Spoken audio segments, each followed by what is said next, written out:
So before we get started, I want to say it's 4 o'clock. It's 90 degrees outside, and we got an audience here that we're very excited about because we thought we were going to have an empty topic to discuss. So appreciate everyone attending, and hopefully by the end of this hour, we will meet the objective of informing what the Cyber Operational Readiness Assessment is, in addition to how can folks potentially help us get to the next level. All right, so with that, next slide. So this is the objective. We will go down each objective, and then this will be a collaborative effort from members of the panel. So I'm not going to bore anybody by reading this, but the end state is to inform, and then as well as have an opportunity for Q&A towards the end. All right, as I said, so good afternoon. I am John Porter, the director of the newly coined Cyberspace Resilience Evaluation Directorate, formerly known as the DODIN Readiness and Security Inspections within Joint Force Headquarters DODIN. We serve as the principal advisor to the commander, Joint Force Headquarters DODIN, on all matters pertaining to DODIN assessments and audits to ensure the DODIN is resilient against malicious cyber activity in a congested and contested cyberspace environment. So we're here to talk about the Cyber Operational Readiness Assessment. Over the past several years,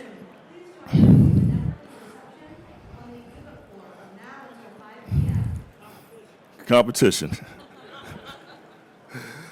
So over the past several years, Joint Force Headquarters DODIN has made changes to the CCRI program, transforming from an inspection compliance mind to an operational readiness mindset underpinning mission assurance. To enunciate this shift, the program has been renamed to CORA. CORA consists of a core methodology that assessed key indicators of risk aligned to Joint Force Headquarters DODIN risk-based metrics, key orders, policies, and directives, as well as various technology areas to identify critical vulnerabilities and best practice of the DODIN. In addition, CORA is a vital aspect of our evolution of continually understanding our cyber readiness through fusing many risk factors such as access control, detecting anomalies, adjusting to adversary threat, and executing cyber orders. The end state is to provide commanders and directors a more precise understanding of the high priority cyber terrain and overall cybersecurity. This assessment will prioritize minor attack techniques and tactics and procedures and can be remediated and validated throughout the assessment. And CORA is an agile process encouraging and enabling adjustments based on threat and risks. The program will also adjust as new orders are issued and will align key risk indicators as the threat landscape changes.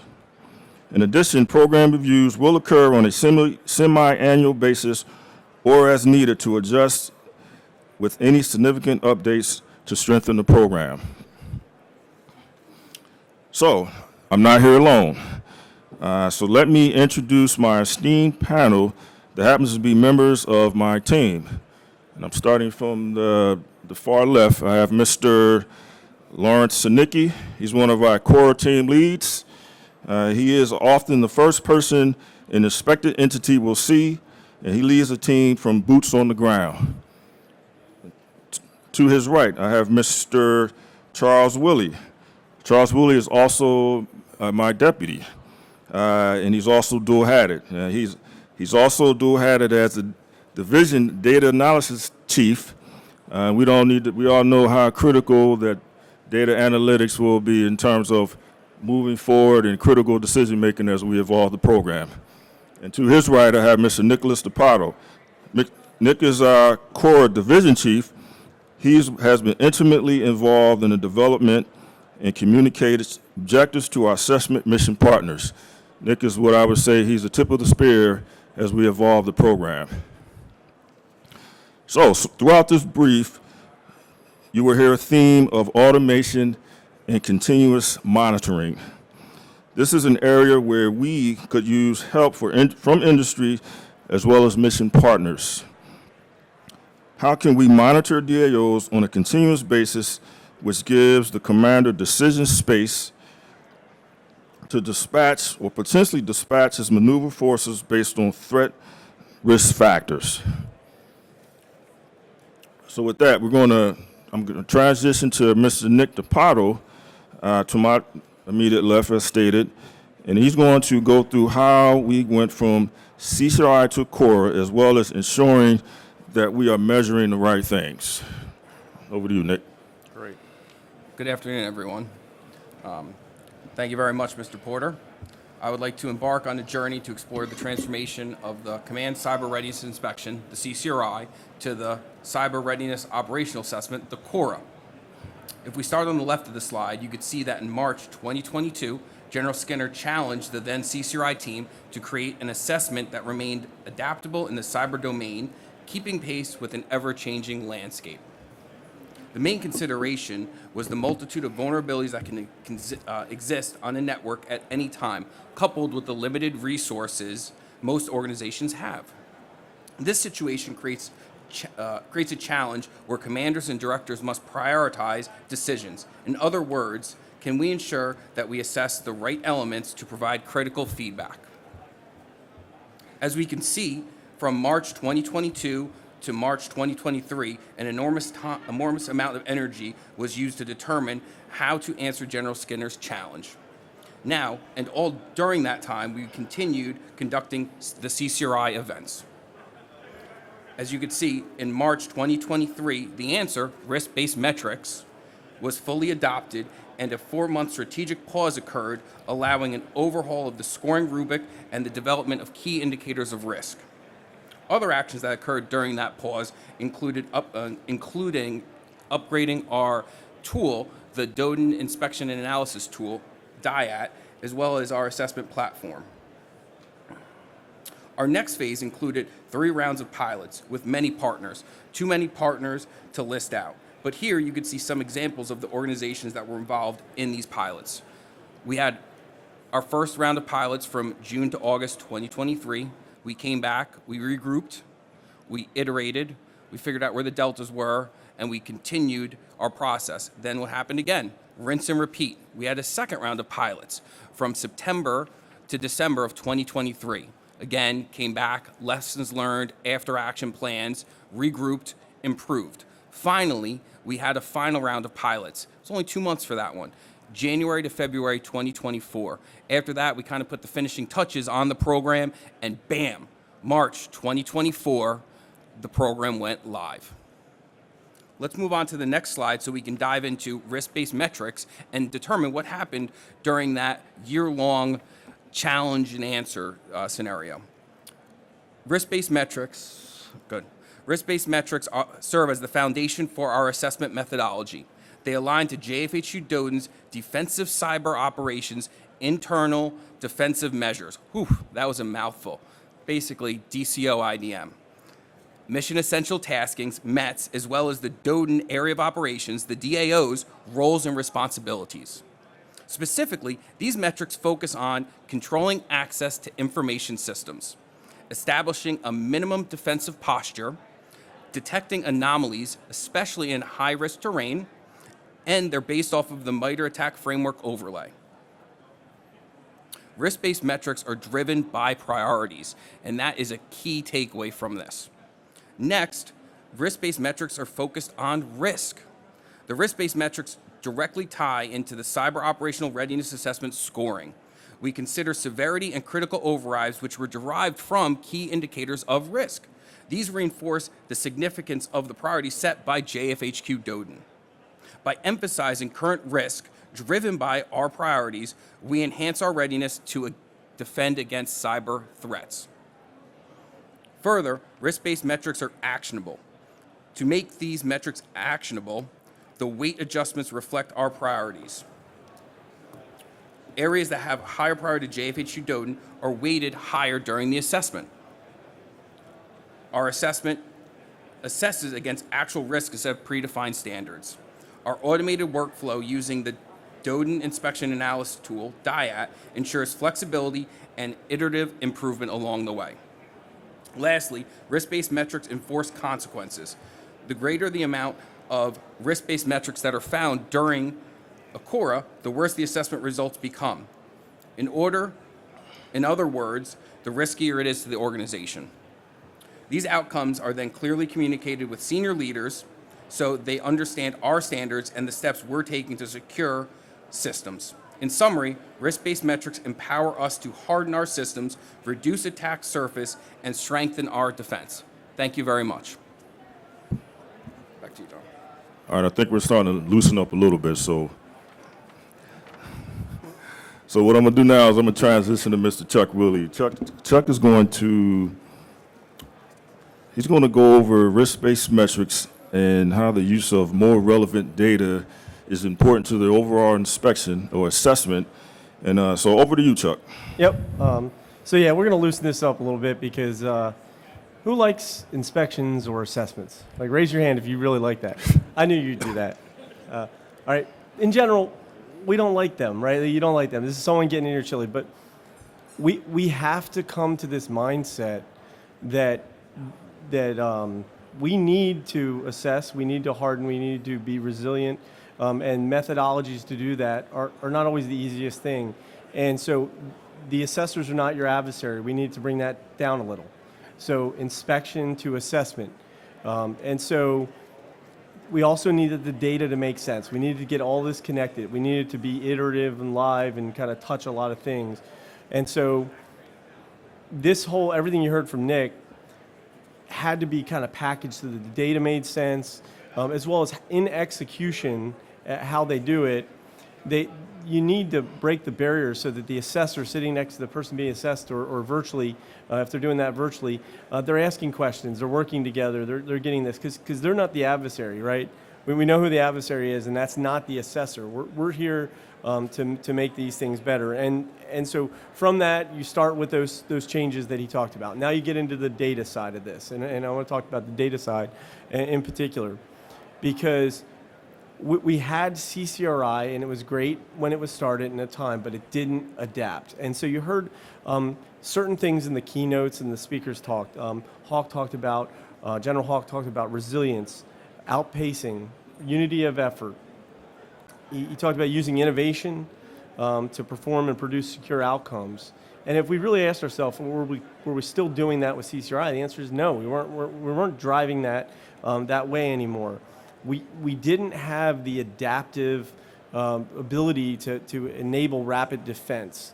General Skinner talked about velocity of action to win, right? So we had to make some changes that allowed us to change. Like CCRI was this sort of rigid thing, and we needed to make sure that it was completely flexible. So on this slide, you see the MITRE ATT&CK framework. On the left side, you see how MITRE ATT&CK kind of the different pieces of that are connected, right? And so intelligence at all levels, whether it be open source, whether it be classified, whether it be, gets mapped to different T codes through MITRE ATT&CK. Those T codes map to M codes, mitigations.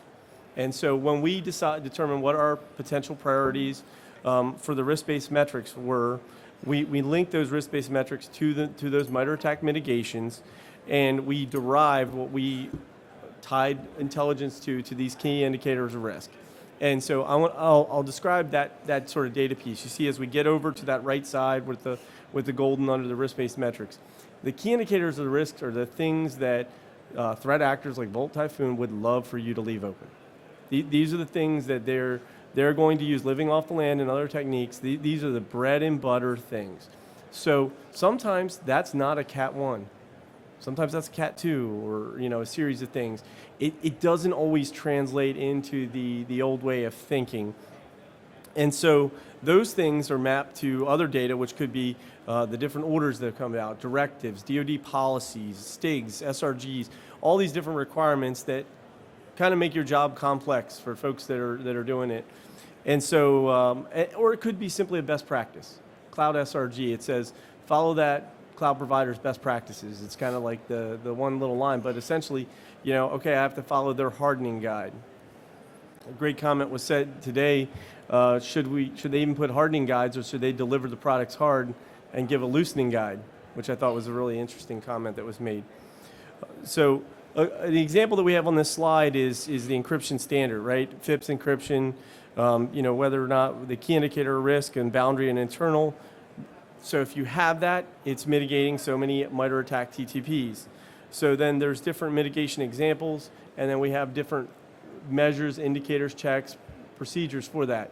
But the beauty of this is an open book test. So we're doing all this, and we put this out for sites to use for their own self-assessments as well. And we're moving towards making like our diet tool over time something that you can use to do self-assessments in the future. And the idea is to make this process of assessing your cyber easy. Now, there is some difference here. A lot of folks are like, well, I got RMF, and we have this. It's true, RMF gives you the big one-to-end, lots and lots of checks, lots and lots of controls, and it's a laborious process. This skinnies that down to the things that matter the most, and it articulates that against vulnerability, exposure, and exploitability risk. So it's not everything, it's not holistic risk in that sense. You still have to know about your threat actors, their capability intent. You need to understand about your mission impacts. So that's not the whole story, right? In terms of risk, but it is a critical piece of that risk that obviously you need to know about your vulnerabilities. And so the data piece of this is absolutely critical. Next slide. So I really want to just kind of highlight some of the differences. Before it was compliance, right? Check in the box, right? You had it or you don't, yes or no. And if you went, wow, I missed that, there was no, it's kind of over. It was in the final report. On Friday, we were out briefing the boss that you missed it, right? That's not exactly the case anymore with the CORA, right? We're really focused on articulating your risks. So those things that count the most, those keywords, if you miss them, if you can go through your configuration management process and make the changes, we reassess and we mark those as remediated. Or you show us that you have some sort of meaningful mitigation that reduces the risk, and it's marked as remediated. The idea is that by not going solely by compliance, not only do you know risk at the end of the week that's outbriefed, it's truly more like your risk, but on top of that, we're actually bringing down the risk as we conduct these assessments. The other part, Nick talked about DIET being a tool that we use. Cyber assessors love to assess cybersecurity. They really don't like PowerPoints and reports and all that fun stuff. So we wanted to return as much time back to them as possible, and we want the data to be accurate. We don't want them spending a lot of time with the different data files. And so the DIET tool really helps us organize and get unity of effort across the team to conduct these assessments and to really make easy work of the in-briefs, the out-briefs, the reports, all those pieces, as well as the workflow, how we're doing with it, the execution, interaction with the site. Instead of it being email back and forth, it all goes through the DIET tool with the site's trusted agents. Then the sampling-based methodology. A lot of times with the old method, we sampled a lot. Okay, this is your sample workstation. This is your sample boundary. Well, the boundary, we know the boundary is important, right? That's one of the first ways that the adversary will get you. So basically, we're taking a comprehensive look at boundary and forward-facing, and those things count more. That's through learning and experience that we know that those things yield you better security when you take care of those things first. And so there's a change to that methodology to focus on things that matter more. Pass or fail. We don't have a line anymore. There's not a, you're a failure at 69.9, but man, you're stellar at 70.01, right? Like that line, really, what was the difference between a 69.99 and a 70.001?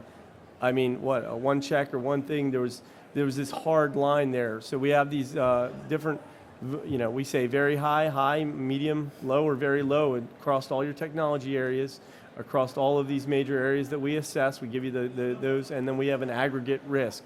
Keywords obviously impact that a lot, as they should, because those things are the things that matter the most. So we're giving you sort of the crib sheet. Pay attention to this first. Get those done first. The last thing is, since everything's articulated based on risk, we want to make sure that this is part of an iterative process. we're trying to do better event-based assessments, but we got to get to the point where we're doing continuous monitoring, we're using tools, and the essentially the assessments methodology code, is we crack the code so that folks can truly assess themselves, because essentially I don't believe for a minute that a lot of the SAs or network admins out there really knew that they were that bad. Like when we have the highs and very highs, some might, but in general, some of them they didn't know how to properly assess themselves. And so cracking that code to make sure that they understand that is part of it. And then doing this process, we're able to calibrate the different investments that the department is making. So it could be tools such as ASV or some of the current next gen and future tools. We're able to take data from CORA inspections or assessments, right? And we can look to see how are these investments yielding dividends in the department, the befores and afters. And so using data to prove data from other tools and investments shows us which tools and capabilities is working for us, and to double down on those investments versus to continually going down a line on an investment that is not yielding us results. And so we feel pretty good about this process, but like we said, it's like the old assessment in that it doesn't scale. So we have to pick the right places to do it. So a lot of effort is into picking places that need to be assessed. So it's not like you haven't been assessed in a while, I need to assess you. Well, what's your risk? What do we know about you? What do we know about how the threat sees you? What other data do I have from other systems that warrant that you should have an assessment? So it's not like it's your time because it's been a couple years. We have some reason to believe that the adversary might have interest in you, and it makes good sense to assess you, or we have interest to believe that your network is not as hardened as we'd like it, and we should assess you.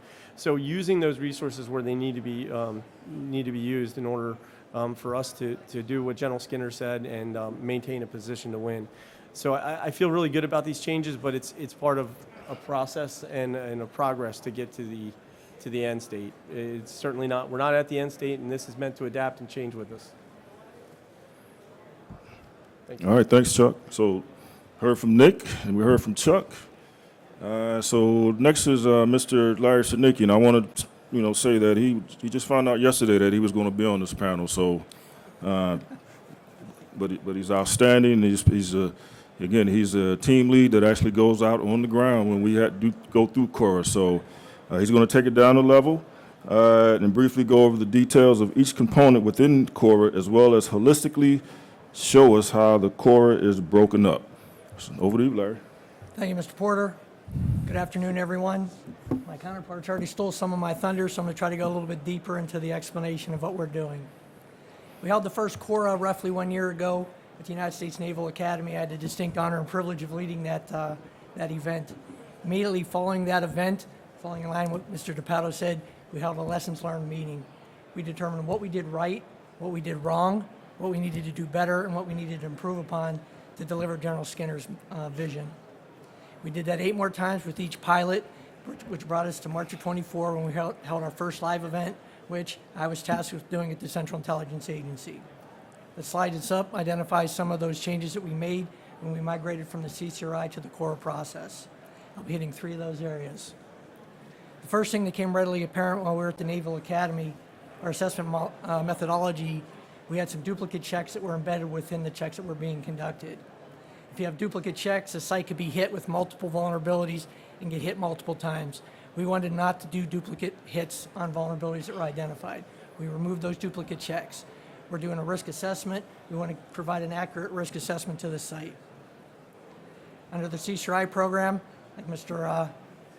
Willie has stated, it was a compliance-based, point-in-time, pass-fail, no-fix actions. Feedback we received from the field was, you're identifying key indicators of risk. Why don't we remediate those while we're here? Let's reduce the risk while we're here during the event. Unlike the CCRI, we identified vulnerabilities, we moved on. Under the CORA program, if we identified a vulnerability that we could tie to a key indicator of risk, why not let the site remediate it? If the site was able to remediate it, our review staff would validate that the remediation was effective. If it was effective, fantastic. We lowered the risk while we're there doing the assessment. It would be captured in the report that we identified a key indicator of risk, but it was also captured in the report that the vulnerability was remediated. It was a win-win-win scenario. The risk to that environment was reduced while we were there. And the second win was the risk to the DODIN was also lowered, as well as the site was happy. The risk rating that they received at the end of the report was increased. They had a better or lower risk rating. Also, the final change that I'll discuss, it's an iterative and agile model. The threat landscape that we're operating on is constantly evolving and changing. U.S. Cyber Command and JFHQ-DODIN issues orders to address those adversarial TTPs. We stood up a process within CORA to review those orders as they're published. If we can correlate those orders into cybersecurity checks, we're going to implement those into the program. The logic behind that is, as the threat environment changes, so should the methodology that we're assessing against. I've highlighted several areas that changed from the CCRI to the CORA process. We'll turn to the assessment itself. Next slide, please. The assessment itself is broken into two areas: cyber maintenance and cyber order directives and policies. Our review staff looks at the cyber hardening, cyber posture of your network.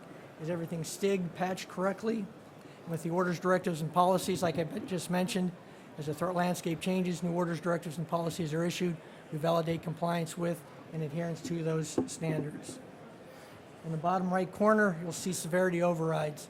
Severity overrides were included in the CCRI program, and there is value to those. We carried those over into the CORA program, but we expanded them.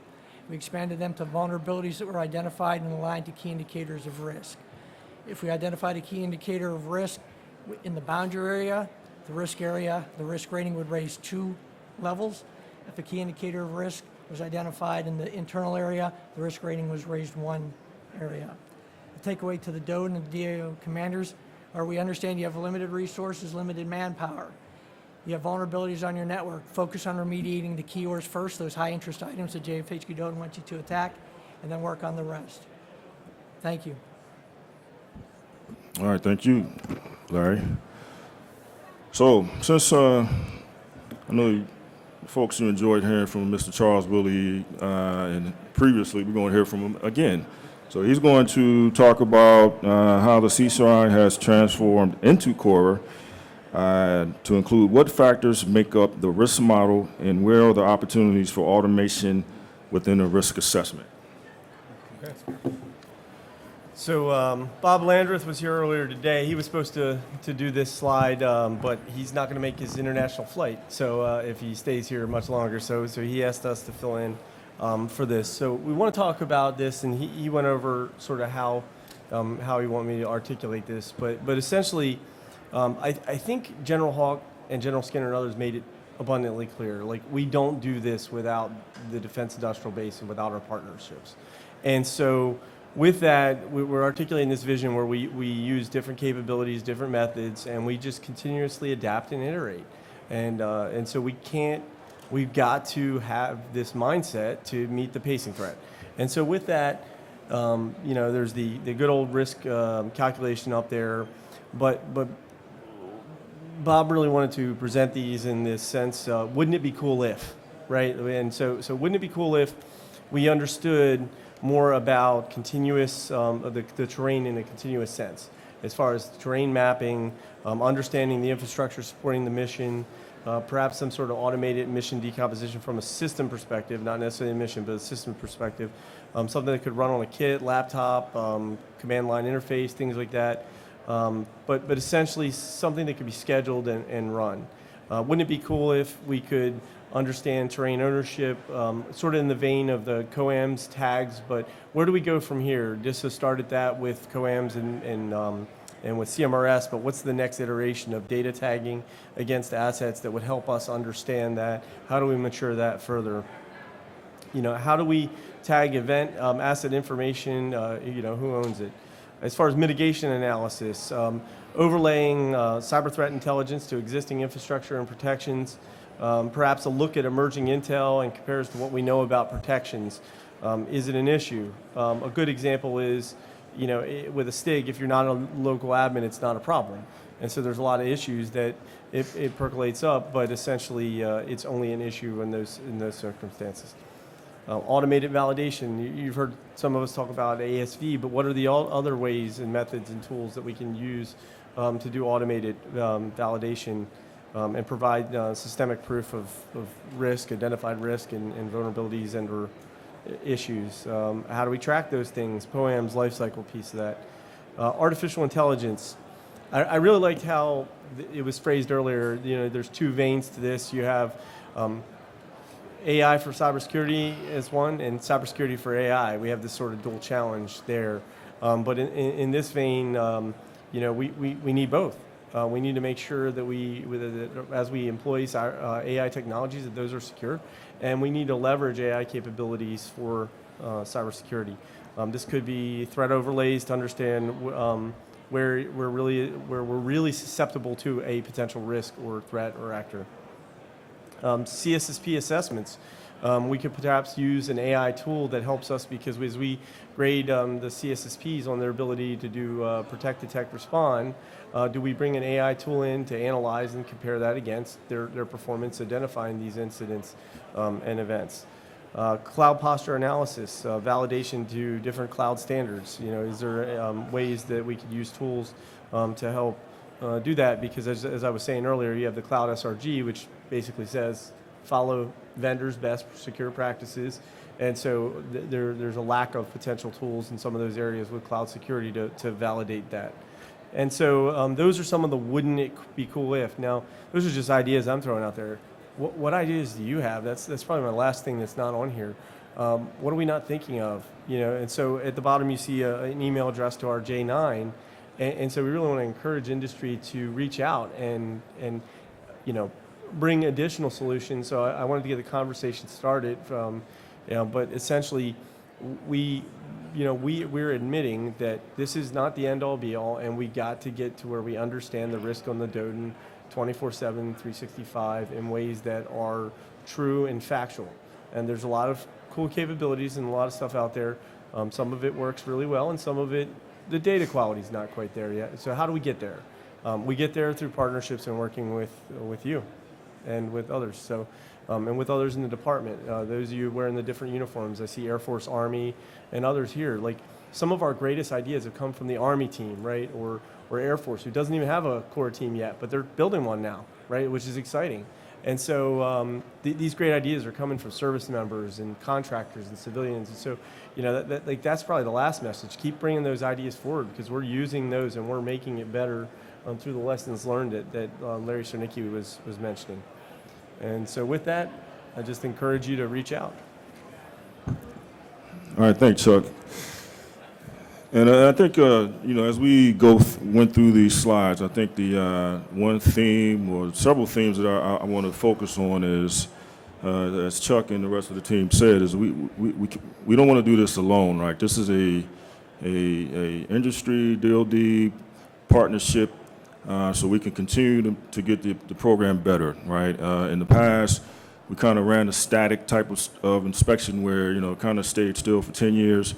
And it was in a vacuum. So we want to stay away from that, and we think the agility of this program gives us that. So I want to make sure that as we go through these slides, really want folks to think about and provide us with some ideas, as Chuck said and the rest of the team said, some ideas or something that we can tangible take back and potentially put into the program as we evolve it. Because again, it's a iterative program that's designed to evolve with the risk and the threat. So with that, we are going to go to the piece that we're looking forward to the most, and that's questions and answers, right? We can talk all day, but at the end of the day, we like to answer questions, and so we can, think about and bring things back that could potentially help us move forward. So don't be shy. The microphone's in the middle. Anyone. Thank you. Hey, Christian Sorensen, Psychic. So one request and then one question. The request is, can we get like the guidance or I don't want to call it a standards because you guys don't want to call it a standard, but like the rules or the scoring, the rubric that you use out so that we can look at that to help probably provide some better information or insights, recommendations. So that's the request. I don't know if you guys can answer that today or not. But then the question is, in terms of the actual assessment, it sounds like there's a lot of dialogue or question and answer sort of approach. We've seen in commercial spaces where we can save those manual assessments from 20 to 50% of the time spent from the assessment team, plus those being assessed by using kind of automated methods as opposed to question and answer and trust but verify sort of thing. Are you guys looking at sort of automation and trying to interrogate systems to help reduce the workload on the assessment team plus the organization being assessed? Thanks. The first request is yes, we can get you that, and then I'll let the team tackle the second one, and then based upon their response, we'll move forward. Great. So, hey, Christian, right? Hey, Nick. So, as Mr. Porter said, yes, for anybody that's in the uniform or civilian or contractor, it's already available in our website, right? Just CAC authenticated in. But I believe you were asking specifically about industry, correct? Yep. So we'll get you that. Second, we do use automation to do that, right? There is limited automated capabilities, but we already are using some tools such as SCAP, right? SEC. You guys are all familiar with that. But we are here and we're looking for ways to automate that and do it at a continuous basis. So I think the best way to think about it is if you would just come into your work day, right, and you'd be sitting along, plugging along on your computer, doing your normal stuff, and then an assessment happens in the background and all the vulnerabilities are already checked and you don't even know that it happened. And at the end of the week, they come out and say, here's your risk score. A lot of key factors into that, right? You got to think hardware, you got to think wear and tear on servers. Or even a workstation, right? If I have an agent base, I'm using RAM, I'm using CPUs from the agent. How do I balance that off of actually getting the automation piece there? I would challenge if you have a solution, right, or you have testing in there, how does it not affect key critical mission systems that have to be online, right? How does it not overwhelm or basically give a buffer overflow itself, right? You know, because you're just using so much CPU. That's what I have to say. Chuck, what do you have for the automation piece? I mean, if it can be automated, we want to automate it. We have a large portion of the assessment that is automated.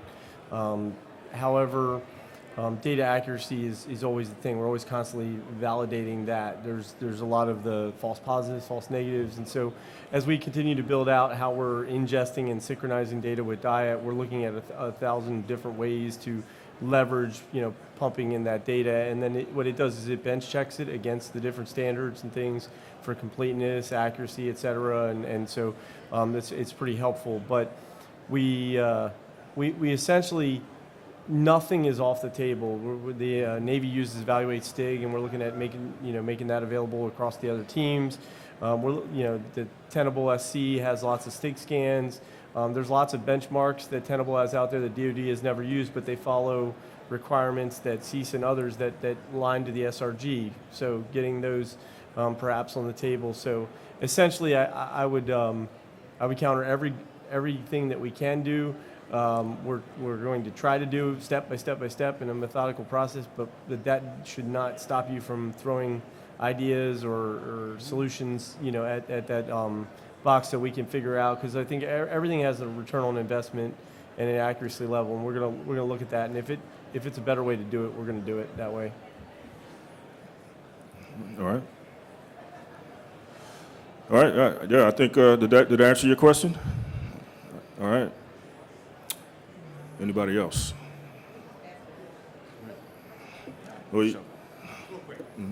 Yes, I just want to caveat on it. This is Colonel Miller. I'm the DISAFRICOM Field Office Commander. I spent 4 years at 9th Signal Brigade. Probably went through more than a dozen CCRI. So first, I want to say something nice, which is congratulations on making it a better inspection process. But to this gentleman's point, and I think to a lot of the vendors out here, I think you could probably automate 90% of this inspection and do it on a regular basis where we don't have to go every 2 to 3 years to hit a site. And you've seen through your experience that the sites spend months preparing for the inspection, and then months after the inspection's over, they fall back into their old habits. So I really think for us to be successful as a DOD, we need to make this an automated monthly inspection. Not that you guys are overseeing it, but CMRS reporting, ACAS reporting, the things we're already doing, we should be doing those same types of processes with automated STIG systems, and not worried about are those STIGs open? Because half the vendors in here will tell you they can automatically remediate those open findings. And then you're only worried about those open findings that need to have waivers, right, to support their mission systems. I think we're wasting way too much time doing inspections that are only meaningful for that snapshot in time. And it's really doing a disservice to the entire network, just leaving things open for years upon years, when we should be reinvesting our efforts on systems that can inspect it and remediate it in real time. So that's the comment. I'll let you guys think about that and respond. I'll start and say that we violently agree, and I think that's where we're evolving for a continuous monitoring. This is just the first step into making sure that we're looking at the right things when it comes to the key indicators of risk, and then we'll continue to move forward in terms of automation.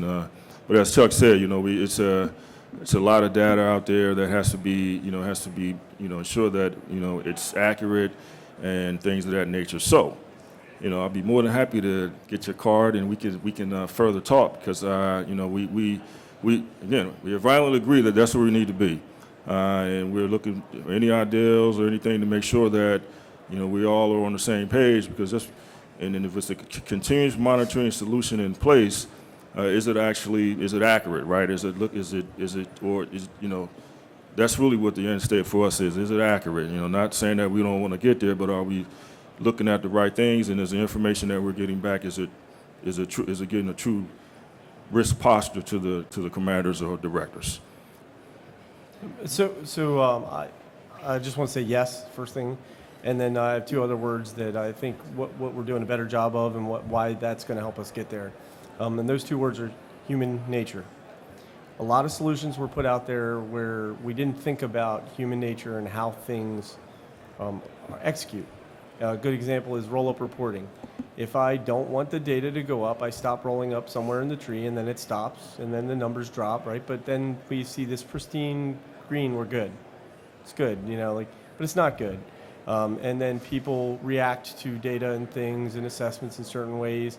Versus constructively in a sense. And so I think what's helpful in what you said is we're going to prove those things that are working through this process, and then continue to invest or to work with RJ9 and others to go towards this journey. So we're not here to build a better assessment forever. We're here to try to work to solve this sort of resilience issue that we have. And so part of that, we rebranded to the J10. That's a major effort, as the Cyber Resilience Evaluation Directorate.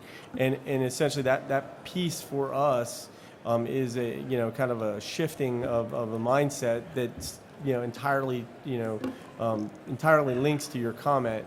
And so it's certainly going to be a journey, and I think data quality is the thing, because we have looked at some solutions, but those solutions haven't necessarily provided a quality product. And what we need to do is work with that, human nature, as well as the realism might be another word, being realistic about things.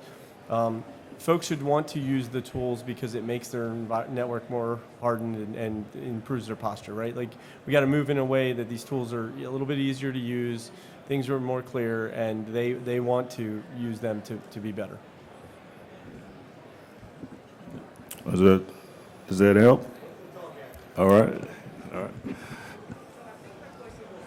think my question was answered a little bit, but I wanted to ask, what's the next evolution for assessments? Yeah, I think we're there, right? I think bringing this to industry and asking how can we automate what we're doing, right? There's going to be manual parts to everything, but if you can automate 80 to 90% of the assessment, and you could do it, just like I said to Christian over here, right? During a regular work day, during a regular work week, you come in as a worker bee and you just work and you don't even understand an assessment happened. And then at the end of the week, the director, the DAO commander comes back and says, here are the areas that you have to fix, right? And it doesn't impact the regular mission is where we're going. Yes. Anything else to add? No? Go. So I'm very encouraged to see the iteration and the growth of the CCRI process to the CORA process. I think one of the questions I have, and I'm sorry, my name's Henry Sinkowitz. I used to be a DISA person. I'm currently at Georgetown. Where is the integration with the OT networks? So we look at critical infrastructure, we look at across the entire cybersecurity landscape, and I get the IT side, and a few people, I definitely have worked with a few people here. Okay. But where's the integration with the OT? Yeah. All right, so I know Nick is chopping at the bit to answer this because we are working that. So go ahead, Nick. Yeah, so that's a great segue, right? And we've recognized IT and OT are different, right? And we're trying to come out with a specialized assessment program to ensure that if you go on a terrain and you conduct a CORA and there is OT there, it could be a wheel in the cog, however, if you're not, right, it shouldn't be the sole purpose, right? So we can have a lightweight team go out and just look at ICS OT, right? Industrial control systems, operational technology, control systems at the IT level. Does that answer your question? Yes, it's there. We have a pilot going on, and we are moving forward in that. No, and as someone who helped MITRE write the attack framework for ICS, I mean, I sort of get that, and I understand the CSET model behind some of it.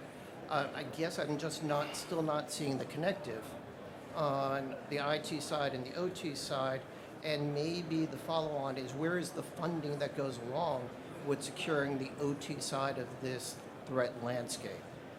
I can't answer the funding piece. Sorry. Well, I'll say this. The reason why we're doing the pilots is to try to shape what it is that we're trying to do in terms of OT that would, again, spearhead a funding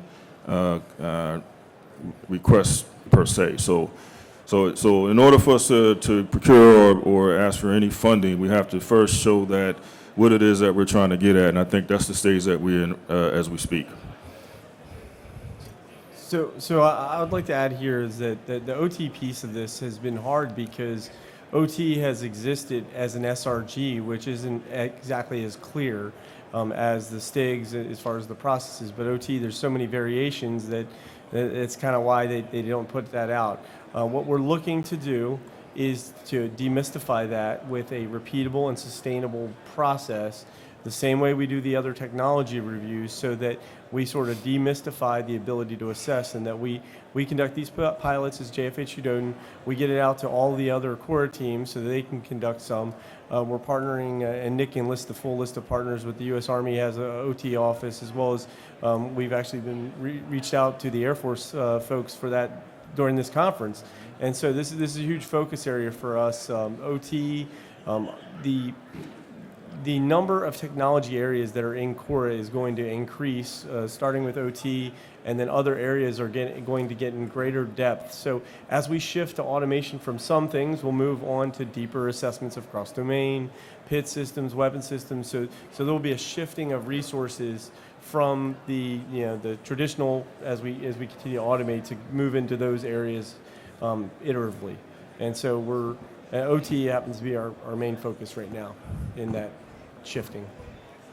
All right, does that help? No.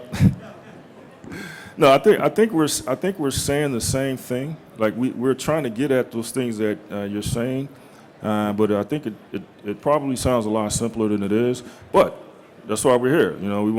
We're feedback. That we want it, right? We want the feedback. We want suggestions, because again, we're not trying to do this alone. So we can talk.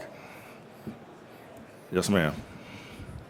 Okay, so I guess along the similar lines as OT and as it compares to IT, I was curious, I couldn't figure out from the slides, are you considering the human aspect of cyber defense? So like a new field came out with Forrester and Gartner, human risk management, HRM, and like the Verizon breach investigation report, they always say, the human is the biggest vulnerability and things like that. So I was just wondering if in your model, CORA, if you would consider, taking into account the metrics associated with human vulnerabilities. So like metrics associated with somebody missing, clicking on phishing attacks, some metrics associated with people, not invoking multi-factor authentication or not turning on their VPN and things like that. And if you were going to incorporate that into your CORA model? So the human aspect, one of the things that we have in our organization, we also do the CSSP assessments, and we use a NSA certified red team to do those. And so one of the ways that we work that in is we have the red team who really loves to exploit the human aspects, like that's their bread and butter, right? And so they're reviewing and providing feedback on all of our keywords in different areas, and essentially helping us, guiding us as they do what they do best. As we do that. So that's one of the areas. Some of the areas, though, we because of the type of assessment, right, it doesn't touch into, like we don't do a phishing campaign or things like that. Part of that has to do with just, authorities and things like that. But certainly those are things that good organizations have to look at, the human aspect of this. So within reason, those areas that hit the highest risk areas, we use the expertise of the red team to make sure that we're properly getting at the human aspect. And then the iterative, adaptive piece of changing the measures, indicators, changes to risk-based metrics and keyword will continue to adapt to that human aspect. So I think as you look at the criteria, if you think there's an aspect that we're not looking at, that would be a great feedback for us, and then we can pull the thread and improve. Thank you. No, that was a great question. Right, that is definitely a critical part of what we were doing. Anyone else? We have 5 minutes, and somebody else has a question. Yes, ma'am. Denise McGivern, JFHQ-DODIN. Gentlemen, you talk a lot about key indicators of risk. It's throughout your briefing. It's part of the big change between CCRI and CORA. How do you determine what those are, if you can share that in this environment? How do you develop those? What goes into that decision? So key indicators of risk are derived from JFHQ-DODIN's priorities, real-world scenarios off of operational OPTs, operational teams, areas that they do conduct DCO, defensive cyber operations. We take those areas off of real-world and we map the issues or the vulnerabilities that cause that, and then we trigger on that. So we use real-world scenario, real-life actions that are currently ongoing or have soon happened in the past. We understand, we work backwards from what were the vulnerabilities, where they were, and what's JFHQ-DODIN priorities, and then they get turned into key indicators of risk. And what they're found, right, like Chuck said, in previous models it might have been a Cat 2, right, Category 2 vulnerability. However, if it was exploited and then built up, an adversary was able to get into a network, right, we rewrite that and say, hey, here's a key indicator of risk that is currently being exploited or currently being used to get after someone somewhere. We use CISO alerts. We use a lot of different things from that to create these key indicators of risk. Kind of elevates and kind of puts the focus on where the adversary is now, and then we continuously change that because as the threat and the adversary changes, we adapt with them. Answer your question? All right. Anybody else? No, I know. So to fill the last little bit of time, the colonel he received a CORA, so I think I want to flip the script and ask him a question if I can. Yes, Question, did it make you better? All right, so I wasn't the one getting inspected. I was helping the inspected organization, which was Africa Command. Did they get better? Yes, but it was in that same vein. They had to surge to get to that point. We were appreciative that the keywords and the ability to make corrections during the inspection helped improve it even better. And so they left in a much better posture. Are they in that same posture? I'd say no. Right? They surged to success, lots of time, lots of focus, but there's not that kind of resourcing, which is why I think we need to rely on automation, not just for the inspection, but also for the organizations themselves to better manage these vulnerabilities. They can't do it manually. There's just too much. There's too much data, too many systems. They can't stick them individually. It has to be an automated process, or every time a new check comes out, it's just going to sit on the back burner until they're forced to fix it based on the next inspection. So it's a good forcing function, but it's not being done frequently enough to keep the whole DODIN secure. And that's my problem. We've got pockets of excellence. Every time you guys visit a place, that place is good. Everywhere else, I'm not confident in it at all. If it's been more than 6 months, they're probably back to the same old bad practices, not patching, not stigging, because the priority is on the mission, not on keeping the network secure. So I think as a department, we need to invest our efforts in the automation, reduce the workload on the cybersecurity professionals and the sysadmins. That's the only way we're going to be able to maintain a high level of low vulnerabilities, low risk. So. No, that's fair enough. We agree. But let me ask you, one of the things that we're trying to start as well is a culture change, right? Yeah. Exactly as you said. Do you feel as though this is at least getting us on the path to starting the culture change? Understanding that, it can fall back after 6 months, we get that, but going from a score to a risk model, threat risk, is it beginning that journey with commanders and such as yourself, or even higher levels? Is it at least starting to think about it more than they was with the CCRI?